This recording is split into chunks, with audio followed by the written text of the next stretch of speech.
పరిష్కారం. రామవరంలో కృష్ణయ్య అనే రైతు ఉండేవాడు. అతడు జీవితంలో చాలా కష్టపడి పైకి వచ్చాడు. తన ఎదుగుదలకు కారణం గురువు శ్రీనివాసశాస్త్రి అని అందరితో చెప్పేవాడు. కృష్ణయ్య వృద్ధుడయ్యాక తన కొడుకులిద్దరినీ పిలిచి గురువుగారి సలహాలతో హాయిగా బతకండని చెప్పాడు.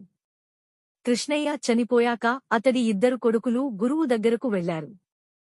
ఆయన ఇద్దరికీ 2 చీటీలిచ్చి, మీరు చాలా ఇబ్బందుల్లో ఉన్నప్పుడు మాత్రమే వీటిని తెరిచి చూడండి. వీటిలోని మంత్రం జీవితంలో ఒక్కసారి మాత్రమే పనిచేస్తుంది అని చెప్పి చీటీల్ని చేతిలో పెట్టాడు. పెద్దవాడు తన వాటాగా వచ్చిన పొలం సాగు చేసుకుంటూ ఉండేవాడు.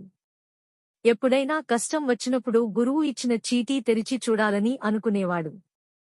కాని అది ఒక్కసారికే ఉపయోగపడుతుందన్న మాట గుర్తొచ్చి ఆ ఆలోచన మానుకునేవాడు. సమస్యను తన శక్తిమేర